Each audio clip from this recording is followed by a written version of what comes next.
당신 오늘 우리 엄마한테 안부 전화 드렸어? 전화 안 했지? 아까 엄마가 나한테 연락하셨어. 며느리가 자기 무시하는 것 같다고. 아니, 어머님은 대체 나한테 안부 전화를 왜 매일 하라시는지 모르겠네. 내가 집에서 노는 사람도 아니잖아. 일하고 있는데 어떻게 안부 전화를 해? 아니, 이런 세상에서 당신 혼자만 해? 점심시간도 있고 중간에 쉬는 시간도 있으니까. 그때 잠깐 전화 한 통하는 게 그리 어려워? 점심은 나 혼자 먹는 줄 알아? 옆에 동료들도 다 있는데. 그 앞에서 시어머니 안부 전화 드려야 한다고 어떻게 그래? 그리고 어머님한테 한 번 전화 드리면 20분은 기본이야. 회사에서는 도저히 일하는 도중에 어머님한테 전화 못 드린다니까? 그럼 이따 퇴근길에서라도 전화 좀 드려. 엄마가 당신한테 많은 걸 바라는 게 아니잖아. 전화 한 통화하는 게 그렇게 힘들어? 전화해봤자 할 말도 없는데 왜 자꾸 하라는 건지 모르겠어. 매번 똑같은 잔소리만 하시고. 그렇다고 당신이 우리 엄마한테 안부 전화하는 것도 아니잖아. 사위랑 며느리랑 같아? 나도 장모님이 안부 전화하길 원하시면 매일 전화해드릴 수 있어. 어디 오늘부터 한번 해봐? 아니야, 우리 엄마는 그런 거 불편해해. 그러니까 어머님한테는 당신만 전화드리면 안 되는 거야? 꼭 내가 할 말도 없는데 매일 전화하는 게 너무 힘들어서 그래. 우리 집은 예전부터 매일 안부 전화 드리며 살았어. 나랑 우리 누나랑 집에서 나와 대학 다니고 직장 생활할 때도 하루도 빠지지 않고 안부 전화 드렸다고. 당신도 우리 집 식구가 됐으면 우리 집안 규칙을 따라야지. 그럼 최소한 일주일에 한 번, 아니 3일에 한 번 정도만 하면 안 될까? 당신이 어머님한테 말씀 좀 잘 드려봐. 할 말도 없는데 매일 전화하는 건 진짜 나한테 너무 큰 스트레스야. 그걸 스트레스라고만 생각하지 말고 당연히 해야 할 일이라고 생각해. 자식이 부모에게 안부 전화하는 건 너무 당연한 일이잖아. 나라고 무슨 할 말이 있어서 전화를 하는 줄 알아? 오늘 뭐 먹었는지, 회사에서 무슨 일이 있었는지 그런 시시콜콜한 이야기하면 된다고. 당신은 자식이니까 그게 되는데. 난 며느리라서 그런 게 너무 힘들다고. 왜 내가 힘들다고 하는데 이해해줄 생각을 안 해? 아, 몰라. 어쨌든 오늘 퇴근할 때 엄마한테 전화해. 적어도 저녁 시간 전에는 전화해야 돼. 안 그러면 그 뒤로 벌어지는 일은 난 정말 책임 안 져. 아, 진짜. 저는 올해 초 결혼한 30대 초반의 여자입니다. 연애할 때는 전혀 이런 줄 몰랐는데 남편은 정말 마마보이였어요. 신혼 초부터 지금까지 매일 자기 엄마랑 전화를 몇 통씩이나 하고 심지어 수다를 1시간씩 떨어댑니다. 저는 이 남자가 그렇게 말이 많은 사람인 줄은 결혼하고 처음 알았어요. 조금 못마땅하긴 했지만 어차피 저보고 어머님께 전화하라는 것도 아니라서 그냥 그러려니 하고 말았죠. 하지만 지난 추석 때 문제가 생기고 말았습니다. 어머님이 차례를 마치고 식사를 하던 중에 갑자기 저한테 며느리는 안부 전화를 왜 안 하냐 물으시더라고요. 지금까지 저는 별다른 일이 없으면 어머님께 따로 연락을 드린 적이 없었는데 갑자기 왜 안부 전화를 안 하냐고 하시니 할 말이 없었습니다. 이제 너도 우리 집안에 어느 정도 적응도 끝났으니까 앞으로는 매일 하루에 한 번씩 나한테 전화해. 알겠니? 그래서 그때 이후로 매일 저보고 안부 전화를 하라고 닥달을 하기 시작했어요.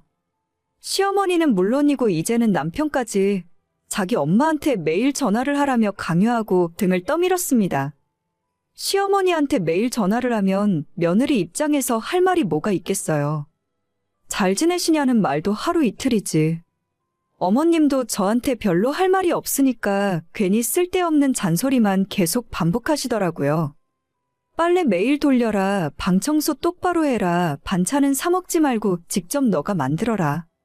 매일 똑같은 레파토리의 잔소리를 15분, 20분씩 듣고 있는데 미칠 것 같았어요. 하루에 가장 싫은 시간이 어머님께 전화하는 시간이 되었고 어떻게든 안 하고 싶었지만 남편이 방방 뛰고 어머님은 잔뜩 삐져서 본인 아들, 딸에게 푸념을 늘어놓으십니다. 좋은 게 좋은 거라고 그냥 하자는 대로 전화를 걸어 잔소리를 듣고 말겠다는 생각으로 참고 있었는데 얼마 전 어머님 생신날에 문제가 생기고 말았어요. 남편은 어머님을 모시고 여행을 간다고 해서 그 전날에 출발을 했고 저는 회사가 너무 바빠서 함께 가지 못했어요. 그 전날에도 9시가 넘도록 야근을 했고 다음 날도 아침부터 정신없이 일을 하고 있었습니다. 아니, 왜 당신은 전화를 안 받아? 내가 아침부터 전화를 몇 통이나 했는 줄 알아? 아, 미안. 너무 정신이 없어서 전화 온 줄도 몰랐네. 지금 그나마 점심시간이라 핸드폰 확인한 거야. 이번 주까지 프로젝트 마감이라서 우리 팀 모두 정신 하나도 없어. 무슨 회사가 그렇게 맨날 바빠? 너만 괜히 바쁜 척 하는 거 아니야? 아니야. 그나마 여직원들은 어제 9시 넘어서 퇴근하기라도 했지. 남직원들은 집에도 못 가고 회사 휴게실에서 자고 일어나서 계속 일하는 중이라니까. 워낙 대형 프로젝트라 어쩔 수가 없어. 진짜 어이없네. 그 회사 다니려면 가정도 다 포기하고 살아야겠다. 맨날 이러는 것도 아니잖아. 1년에 딱 바쁠 시즌만 이렇게 하고 나머지는 또 한가하게 지내니까. 아무리 그래도 그렇지. 우리 엄마한테 왜 전화 안 해? 무슨 전화? 어제 오늘은 진짜 바빠서 안부 전화 할 시간도 없어. 제발 좀 봐주라. 내가 다음에 알아서 할게. 안부 전화 좋아하네. 너 어제 밤 12시 넘었을 때도 우리 엄마한테 생일 축하한다고 문자 한 통을 안 했더라. 최소한 오늘 아침에라도 전화를 드릴 줄 알았는데 점심시간이 다 되도록 연락 한 통이 없고. 어제는 집에 도착하자마자 바로 뻗었어. 오늘도 일어나 보니 출근 시간이라 정신 없었고. 어머님 생신인 건 알겠는데 그렇다고 내가 축하한다는 말씀을 안 드린 것도 아니잖아. 이틀 전에도 전화 드렸고 당신이랑 여행 간다고 해서 내가 용돈도 챙겨드렸잖아. 아무리 그래도 그렇지. 엄마 생일인데 며느리한테 문자 한 통 없다고 얼마나 서운해하시는지 알아? 너 계속 이런 식이면 우리 집안에서 며느리로 못 살아. 그게 무슨 소리야? 내가 놀면서 연락 안 했냐고. 일하다가 깜빡할 수도 있는 거지. 너 그런 생각이라면 진짜 안 되겠네. 이번 여행 끝나고 돌아가는 대로 너랑 결혼 생활 다시 생각해봐야겠어. 난 우리 엄마 대놓고 무시하는 너를 가족으로 인정할 수가 없다. 참나. 그래, 그렇게 하자. 뭐라고? 당신 말대로 하자고. 내가 너랑 결혼했는지 너네 엄마랑 결혼했는지도 모르겠어. 안 그래도 이 생활이 지긋지긋했는데 내가 왜 그 생각을 못했지? 그냥 이혼하면 다 끝나는데. 이게 진짜 잘못했다고 싹싹 빌어도 모자랄 판에? 빌어? 내가 빌긴 왜 빌어? 너랑 결혼하고 내 머리가 잠깐 어떻게 됐었나 봐. 뭐하러 끝까지 붙들고 살려고 했을까? 이혼하면 다 끝인데. 야, 너 진짜 이럴 거야? 전화 한 통화하는 게 그렇게 힘들어? 힘들고 뭐고 간에 안 한다고. 그냥 이제 안 해. 야, 나 일하러 들어가 봐야 해. 바쁘니까 너 여행 끝나고 오면 다시 이야기하자. 다음 주부터 바로 이혼 준비 시작해야겠네. 여보, 잠깐만. 내가 진짜 이혼하자고 한 소리는 아니었어. 남편은 이혼 소리에 여행도 도중에 중단하고 헐레벌떡 집으로 돌아왔습니다. 그날 저녁 진짜로 저한테 이혼할 생각이냐 묻더라고요. 마치 선심이라도 쓰는 것처럼 자기 엄마한테 전화하는 것도 정 힘들면 일주일에 한 번만 하라는데 정말 웃기는 일이었습니다. 저는 그 집안 방식에 도저히 맞춰줄 수 없으니 남편이 하자는 대로 이혼을 하는 것이 정답이었고 그래서 지금은 협의 이혼 중에 있어요. 남편은 이제 와서 자기가 잘못 생각한 것 같다며 이혼만은 하지 말자 하고 어머님도 사태가 이렇게 되니 자기가 언제 안부 전화 꼭 하라고 시켰냐며 오리발을 내밀었어요. 정말 이 집안 식구들이랑 저랑 안 맞는다는 것을 다시 한번 느꼈고 시간이 아무리 오래 걸리더라도 이혼하고 다 끝낼 겁니다. 속이 터져서 더 이상은 못 살겠거든요.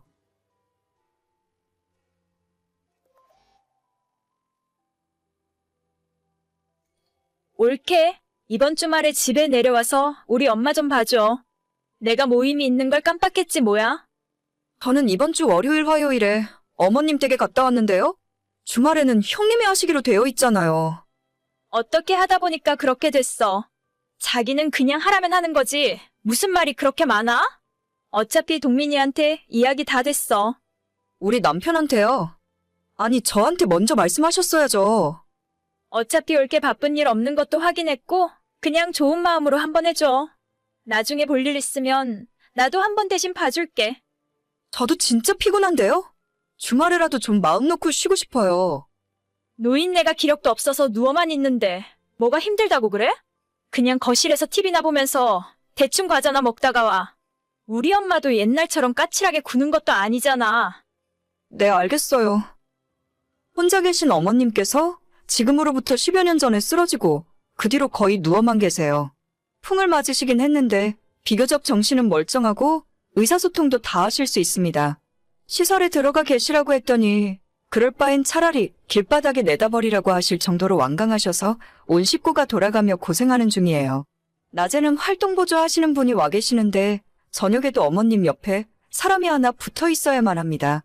저희 어머님 성격이 정말 불같으시고 제가 처음 시집와서 어머님 때문에 엄청 울었어요. 누워 계시면서도 어찌나 까탈스럽게 굴고 저를 힘들게 하시던지. 지난 10년 돌이켜보면 어떻게 세월이 지나갔는지도 모르겠습니다. 시댁 식구들은 위로 신우가 둘이 있고 저희 남편이 막내예요. 신우들과 저희가 순번을 정해 번갈아가며 어머님 수발을 드는데 어머님께서 저희 남편은 뭘 할 줄 아는 게 없다 하셔서 항상 저만 오라 하십니다. 남편이라는 인간은 모든 집안 대소사를 저한테 다 맡겨두고 자기는 낚시하고 축구하러 다니고 세상에 이렇게 속편한 인간도 없다 싶어요. 주말에 나보고 어머님 떼까라고 허락해준 게 당신이야? 아니 왜 나한테는 한마디 물어보지도 않고 당신 맘대로 결정하는데? 그거 한번 너가 대신해줘. 그까짓 거 힘도 없는 노인네 돌보는 게 얼마나 힘들다고? 저번에 물어보니까 우리 엄마도 딸보다 며느리 오는 게 더 낫대. 당신 그게 지금 할 소리야? 딸들은 어머님이 해달라는 것도 안 해주고 집에 오면 거실에서 TV만 보고 있다면서. 간병하러 갔는데 대체 왜들 그러고 있는 거야? 어차피 낮에 오시는 분이 웬만한 일은 다 해주시잖아? 그러려고 돈 주고 사람 쓰는 건데 너도 그냥 가서 대충 있다가 와. 혹시 응급 상황 생길까 싶어서 사람이 지키고 있는 거니까 괜히 오버해서 뭐 하려고 하지 말고. 어떻게 당신은 친엄마한테 그런 말을 할 수가 있어? 그렇게 신경 쓰기 싫으면 어디 요양병원으로 모시기라도 하던가. 나야 그러고 싶지. 엄마가 안 간다고 싫다고 버티는데 별 수 있어? 재산은 다 엄마가 틀어주고 있으니 노인네 심기 거스를 수도 없고 누나들이나 나라고 좋아서 이러고 있는 줄 아냐? 조금만 참아. 어차피 요즘 보니 기력도 많이 없는 것 같던데. 무슨 말을 해도 진짜. 당신네 사람들 정말 지긋지긋해. 말은 신혼의 식구들이랑 셋이 돌아가면서 어머님을 돌보는 거라 했지만 이래저래 계산해보면 절반 이상 제가 어머님 곁을 지킨 거나 다름없습니다. 그나마도 신우들은 집에 와서 집안일에는 일절 손도 안 대기 때문에 시댁 살림까지 제가 다 맡아서 하다시피 했거든요. 진짜 이혼하고 도망가 버릴까? 수도 없이 고민했지만 결혼하고 지금까지 집에서 살림만 해왔던 제가 남편 몰래 제 앞으로 챙겨둔 돈도 없었고 고등학교 다니는 우리 딸과 누워있는 시모를 생각하면 참아버리고 혼자 살 생각이 안 들더라고요. 어차피 저야 혼자 나가 살아도 대충 아무 일이나 하면 입에 풀칠을 하면서 살 수는 있겠죠. 그래도 1년만 더 버티자, 한 달만 더 버텨보자, 우리 딸 대학 갈 때까지만 참아보자 하면서 지금까지 이러고 살고 있었던 겁니다. 근데 아닌 게 아니라 진짜 올해 들어서 어머님 상태가 급속하게 안 좋아졌어요. 최근 병원에서 마음의 준비를 해야 한다고 말할 정도로 눈에 띄게 약해지신 걸 알 수가 있었습니다. 더 이상 집에서 돌보는 것이 불가능했고 2달 전부터는 병원에 입원해 계셨어요. 그러자 이제 와서 남편 하는 말이 가관이었습니다. 미안한데 이제 우리 엄마도 얼마 안 남은 것 같고 딸은 내가 잘 키울 테니까 그냥 이혼하자. 무슨 말이야. 내가 뭘 어쨌다고 이혼을 해. 지금까지 당신 엄마 수발을 내가 다 들었는데 이제 와서 나가라고? 이혼 당할 만큼 잘못한 게 하나도 없는데 내가 왜 나가? 야, 어차피 결과는 정해져 있는데 쓸데없이 힘 빼지 말자. 나도 너랑 20년 가까이 살았는데 이제 서로 얼굴 보는 것도 지겨워. 널 보면 설레지도 않고 여자로 느껴지지도 않아. 너도 다른 남자도 만나보고 네 인생 살아. 웃기는 소리 하지 마. 너 여자 생겼니? 너네 엄마 유산 들어올 생각에 나네 쫓고 그 여자랑 살림 차리려고? 절대 그렇게 못하지. 내가 이 집에서 헌신한 세월이 얼만데 빈손으로 나를 내쫓으려고 해? 내 딸 대학 졸업시키고 시집가는 거 볼 때까지는 이 집에서 못 나가. 정 그렇게 딸이 좋으면 딸 데리고 같이 나가. 얘나 고등학교 졸업할 때까지는 내가 양육비 줄 테니까 두 말 말고 도장 찍고 곱게 나가. 응? 절대 그렇게 못해. 내가 당신한테 이혼 당할 이유 하나도 없어. 너가 지금 엄마 재산 노리고 이러는 것 같은데 어차피 이혼할 때 유산으로 받은 건 재산 분할 대상도 아니야. 너 어차피 빈손이라니까? 누가 돈 달래? 내가 너 진짜 가만두지 않을 거야. 갑자기 밑도 끝도 없이 이혼하자고 하니 정말 황당함을 넘어 분노가 치밀어 올랐어요. 아마 맨날 낚시 간다고 나가서 외박하고 돌아오는데 그때 만나는 여자가 있었던 것 같습니다. 내가 너무 멍청한 삶을 살았구나 싶어서 후회에 눈물이 흐르고 결국 언젠가는 빈손으로 쫓겨나게 생긴 내 신세가 너무 처량하더라고요. 당장 다음 날부터 생활비로 쓰던 카드를 남편이 막아버렸고 저는 할 수 있는 일이 거의 없었죠. 빨리 협의해서 다만 얼마라도 받고 이혼하는 것이 방법일 수도 있겠다 생각하고 있었는데 시모가 병원에서 모든 식구들을 다 불러들였고 그렇게 달려간 병원에는 이미 어머님이 부르신 공증인까지 와 있더라고요. 거기에서 어머님이 당신이 떠나고 나면 재산을 어떻게 나눌 건지 유언을 남기게 되고 그 뒤로 상황이 180도 역전되어 버렸습니다. 야, 이게 무슨 일이야? 너가 우리 노인네한테 무슨 세뇌라도 한 거 아냐? 왜 내 몫의 재산이 너 앞으로 가는 건데? 병수발 들어준 순서대로 나누신 거라잖아. 그럼 당신 말대로 이혼하자. 나 우리 딸이랑 둘이 살고 싶어. 헛소리 하지 마. 그게 너 맘대로 되는 건 줄 알아? 법이 괜히 있어? 내가 우리 엄마 자식인데 내가 아니라 어떻게 너한테 유산이 갈 수 있는 건데? 그럼 그냥 법대로 해. 괜히 나한테 와서 따지지 말고. 새로운 여자를 만나서 새 삶을 살던지 말던지 나는 더 이상 상관 안 할 테니까. 어머님 가시고 나면 우리 깔끔하게 갈라서자. 웃기는 소리 하지 마. 너 대체 엄마를 어떻게 구워 삶았어? 내가 아들인데 최소한 나한테 절반은 줘야 할 거 아냐? 그거야 어머님한테 당신이 직접 물어보던지 하고. 아무튼 나는 당신이 처음 하자는 대로 이혼해 줄 테니까 준비하고 있어. 야, 법대로 해. 법대로 하자. 어머님이 그때 자식들을 다 모아놓고 의외의 말씀을 하셨어요. 너무 긴 시간 병석에 누워있어 보니 자식놈들 다 쓸모없다고 하시더라고요. 신우 두 사람에게는 땅이랑 시모가 살던 집을 나눠주시고 원래는 아들에게 물려주려고 했던 월세 나오는 빌라 건물을 남편이 아닌 제 앞으로 해주셨어요. 아마 남편이 저한테 이혼하자는 이야기를 했다는 걸 모르고 하신 일이셨겠죠. 그 뒤로 남편이 매일같이 어머님 계신 병원으로 달려가고 있지만 전혀 마음 바꿀 생각 없다고 하세요.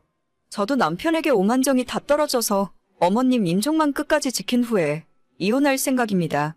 시댁 식구들 얼굴 안 보고 딸이랑 둘이 살면 얼마나 행복할지 벌써 기대 중이에요. 결혼하고 애 낳은 뒤로는 집에서 살림만 하고 어머님 수발 들며 살았는데 앞으로는 제가 할 수 있는 일도 찾아서 좀 더 재미있게 살아봐야겠어요. 원래는 이혼할 생각까지는 없었는데 남편이 먼저 이야기해줘서 정말 고맙네요. 딸도 이번 일을 계기로 아빠 얼굴 보기도 싫다 하고 말년에 버림받고 남편 혼자 살 생각하니 10년 동안 묵은 체증이 확 내려가는 기분입니다. 오늘의 사연은 여기까지입니다. 구독과 좋아요, 알림 설정은 많은 힘이 됩니다. 다들 행복하시고 좋은 하루 되세요.